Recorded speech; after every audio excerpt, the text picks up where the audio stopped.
had apparently been photocopied from an unrelated letter that Truman wrote to Vannevar Bush back, written in 1st of October of 1947. So you get the impression this thing was just a hoax. There are other anomalies that were noted and published in various media, so it quickly, within the UFO community, in just a few years, it was recognized by everyone that these documents were just fakes. And so most people either never heard of MG-12 or they, quote, know, close quote, that it was just a very elaborate hoax. Until Friedman comes along. Stanton Friedman, he was a nuclear physicist. He spent over a decade painstakingly probing 15 libraries and archives, and he now has cast significant doubts about the doubters. He has refuted most of the documentation quibbles that were raised by the skeptics, but more importantly, he compiled detailed dossiers on each of the 12, and he's made some intriguing discoveries. See, by collecting the details on each one, some very interesting corroborations have emerged. And these are all published in his book, Top Secret Magic, in 1996.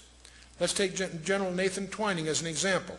He had been scheduled to fly to Seattle on July 16th of 1947 to review the new B-50 bomber that was being built by Boeing at that time, and also to do some fishing with some old friends. So that was all scheduled for some time. Suddenly, General Twining canceled his Seattle trip and headed for New Mexico on July 7th. This is billed as just a routine inspection, but that doesn't jibe with the apparent urgency to upset all these other long-laid plans for no apparent specific reason.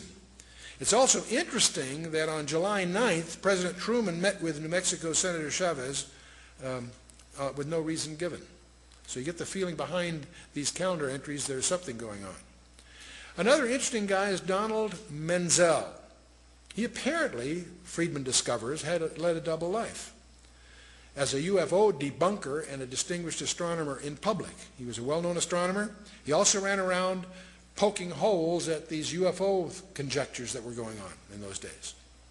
But it turns out he was also a linguist, a cryptographer, and a consultant to the National Security Agency and the Defense Intelligence Agency for more than 30 years, and this was not known in the public. This is something Stanton found out by doing his homework.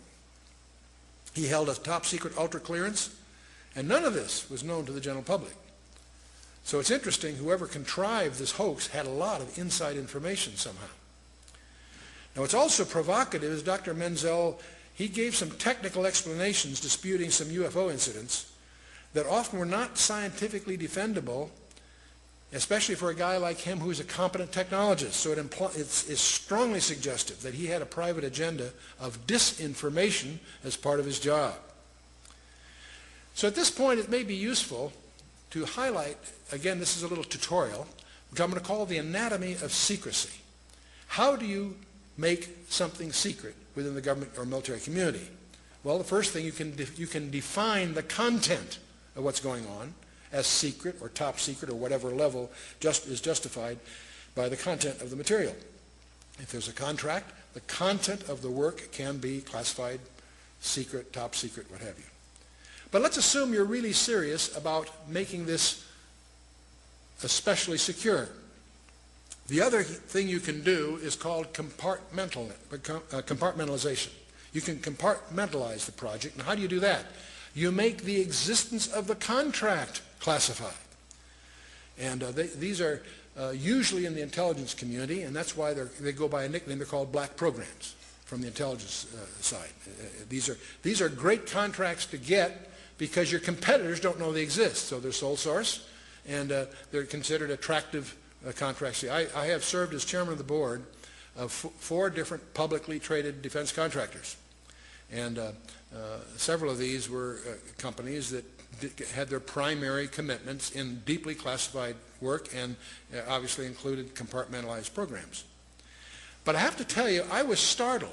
I spent 30 years in the strategic community, both in the Department of Defense community directly and also, as I say, on boards of publicly traded defense contractors. And I have to tell you, it was late in that 30-year career that I discovered, much to my amazement, there is another level of security, and that's where you make the existence of the customer classified. And I was in one of those projects, And it was a very, very strange meeting. We had our little company that was publicly traded, but not a large company, was competing for a particular procurement, and the head of that particular division asked me, as chairman of the board and controlling shareholder, and so on, to be present at the meeting, along with our banker. The vice president of First Interstate Bank was there, and as we in this conference room, 3 guys come in with business cards and give us their business cards, High Technology Research Associates or something like that, but quickly explain that that's just a cover, and we're not surprised. That's what's known as a cutout, a shell corporation that they're using for certain purposes. And they explained to us that we're down to 2 companies, ours, which is a smaller company, and another large company. And one of the 2 companies is going to get, this is like on a Wednesday or Thursday, on Monday, one of these companies will be phoned and get the contract.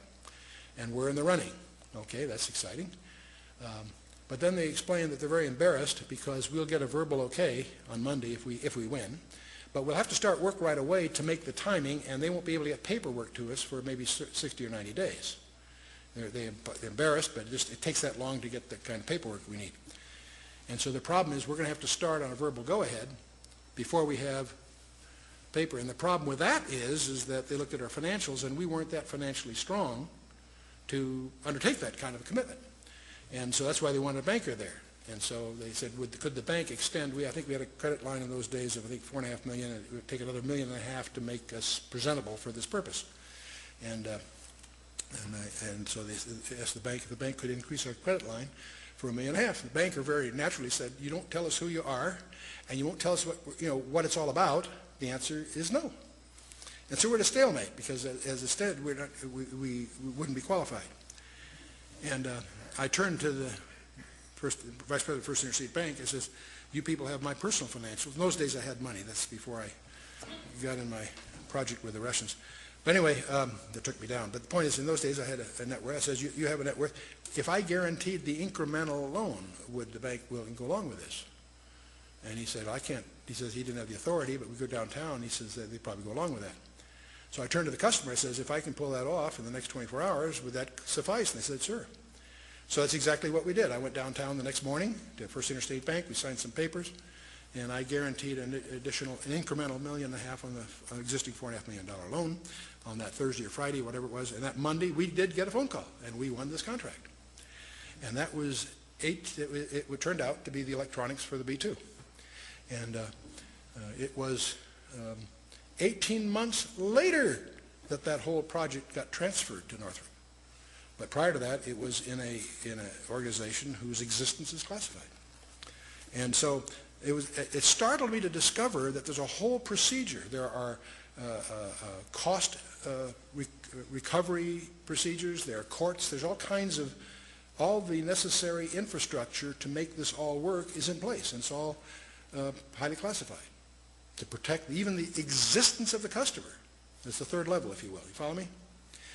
Well, one of the things that I want to, when you start talking about this, with that kind of a structure, how do you also really protect something that you're trying to keep secret? And one of the things you can do is have an active disinformation strategy. You not only keep it secret, you publish things to keep people from understanding what it is, discredit it, or whatever else. And we did that, for example, in the Manhattan Project during World War II.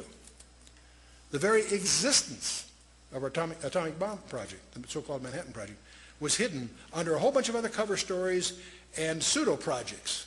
You went through certain doors, there were projects going on that really had nothing to do with anything, they were just a cover to hide what was really going on. Active disinformation. And one of the things I personally suspect is that's exactly what they did with MJ-12.